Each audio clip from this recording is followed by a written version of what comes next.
Good morning, Sri Lanka. Welcome to the show on another great Wednesday morning. You're here with me, Amaya, and of course, it's going to be another great episode as well. Now, you know that we usually bring you all sorts of topics that should interest you on day-to-day activities and current affairs, as well as health, lifestyle, sports.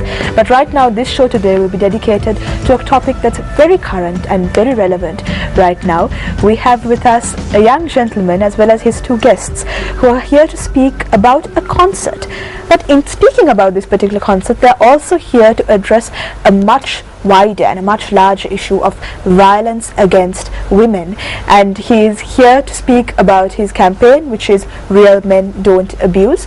And in doing that, I would like to welcome Virendra Sirivardhana on the show. Hi, Maya, thanks. Hi, welcome back to the show. And Thank you have also brought along Miss Carol Tozer, who was here earlier with us on the show as well, and she is a dedicated child as well as women's rights activist. Welcome, ma'am, to the show. Thank you for having us again.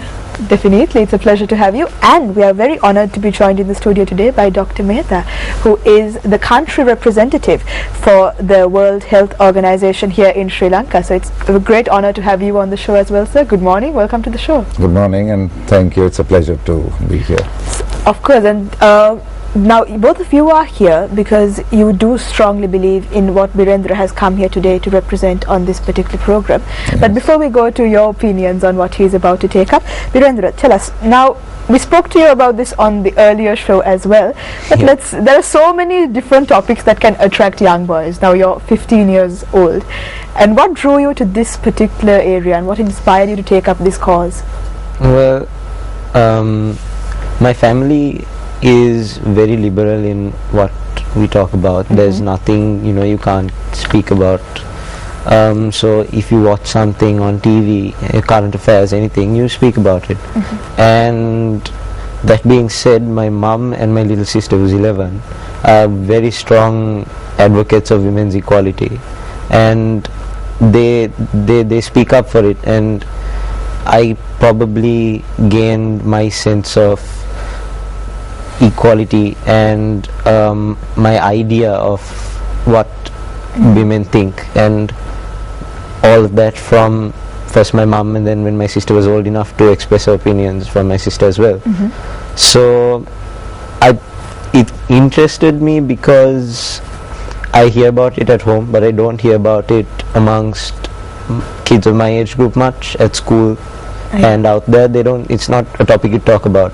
Maybe you'd speak about racism, about a religious or ethnic problem, but abuse of women is something that we wouldn't address. And I'm trying to encourage that dialogue amongst kids, so that going along as they grow up, they'd influence maybe their kids to say that abuse is fundamentally wrong, like it's wrong to steal or it's wrong to hit someone. And abuse is something that, if you see it, you should stop and you should speak up against it. And thirdly, to understand that women are exactly the same as you are, and that by them contributing to society, you'd be increasing productivity and efficiency and all that, because you have another individual who may, because of repression, have not been able to be productive, now being able to do that, and therefore it's a win-win situation. So of course I like winning, so everyone likes winning, so it's great that you address the situation. And I mean, for you to come here and speak about these issues, it's a really great cause that he has taken up, isn't it, Carol? I'm actually fascinated when these young kids get involved in such a serious dialogue, actually, and especially young male children, because I think we have such a divide between how male children and female children are brought up in our kind of culture, that it leaves out a lot of the, as Virendra said, when women also participate, how much better can we be? And I think by holding that back, it's only part of the segment of the population that's actually then contributing, is it? Of course. So it's a great question that he has, brought forth, and great for dialogue, actually. as to the Especially in the Sri importance of Lankan women context. participating equally. Of course. In building this nation, for instance, you know, how much more could we be if we all had an equal opportunity? It's a great question to ask, and I can pose that to Dr. Mehta, because as the country representative here of the WHO, I'm sure that empowerment of women and even children and the girl child come under your mandate as well. So let's speak about the overview here that you've experienced in Sri Lanka. Yeah, thank you for that, Amaya. Actually, I first met Birinder a couple of weeks ago with his mother. I was told by one of my staff that he had come to our office, and I was out on a meeting or out of the country or something like that. And then I had the pleasure of meeting him for the first time in a pre-Congress workshop of the College of Community Physicians under the Sri Lanka Medical Association, who were having a pre-Congress workshop on violence against women.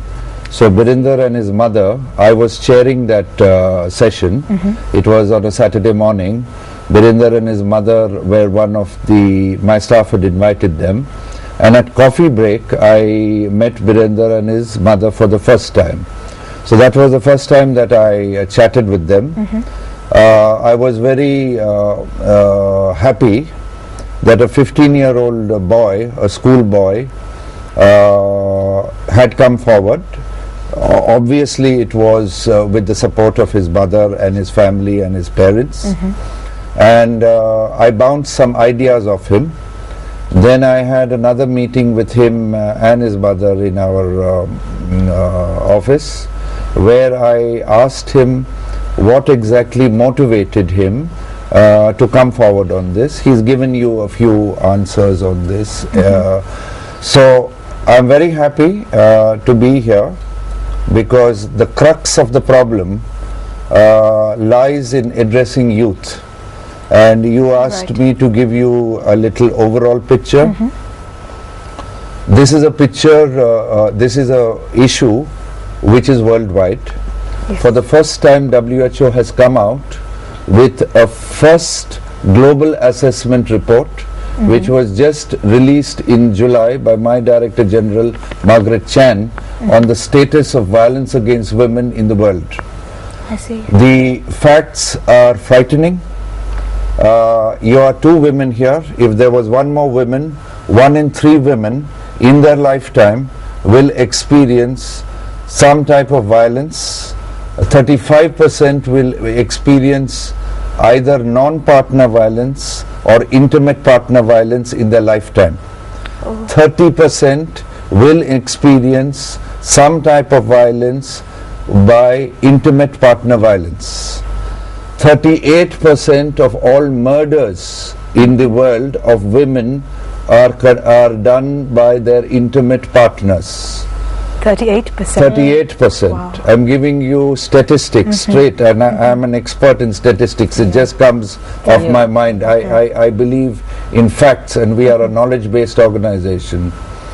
Now, the impact that this has is not only on the physical health, means broken bones, battered person comes to a hospital or a health center, but it has tremendous impact on the mental well-being, on pregnancy, on low birth weight, on sexually transmitted disease, on HIV transmission, etc.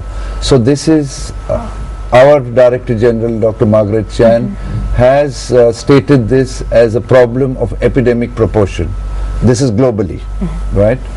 Then in Sri Lanka and in the Asia Pacific, I'm very happy to tell you that very recently, in 2010 to 2012, a very comprehensive study has been done in 6 countries in Asia Pacific. 3 of the countries belong to the Southeast Asia, that is Bangladesh, Indonesia and Sri Lanka, and 3 other countries, that is China, Cambodia and Papua New Guinea, were studied and surveyed as a huge UN-based survey.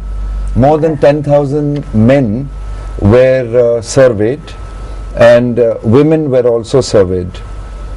the findings from that was that almost 33% of men in all these countries had perpetrated violence at some time in their life.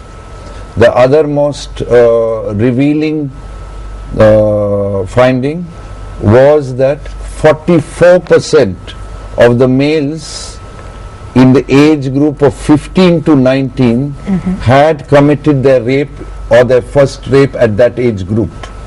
So that is why, Birinder coming forward as a 15-year-old gladdens my heart. You get my point here. So I am talking to you about the statistics. They are very revealing, and 70% of the men who were interviewed had perpetrated violence against women. The main cause of it, 70%, was sexual entitlement. Another 25% said that it was just out of sheer boredom. So it's a time bomb. I'm giving you time bomb. I'm not talking about frivolity. I'm talking to you about facts and figures. Now, this study in Sri Lanka was done on 1600 men from 4 districts: Batikola, Colombo, Nurelia and Hambantota. A very scientifically rigorous study done by CARE International with the UN office in Bangkok, and this is an excellent study which has come out with a lot of very good data, and now the action is to come forward and take action and move forward on this.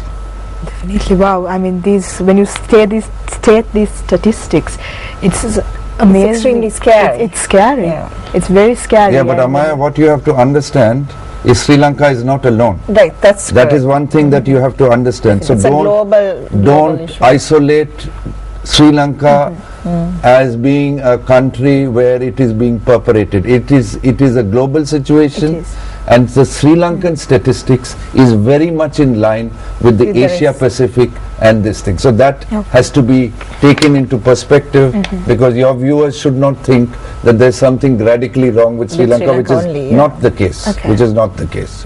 So I think when you take it on a global scale, maybe we are somewhere in the moderate levels of where the statistics are leading us.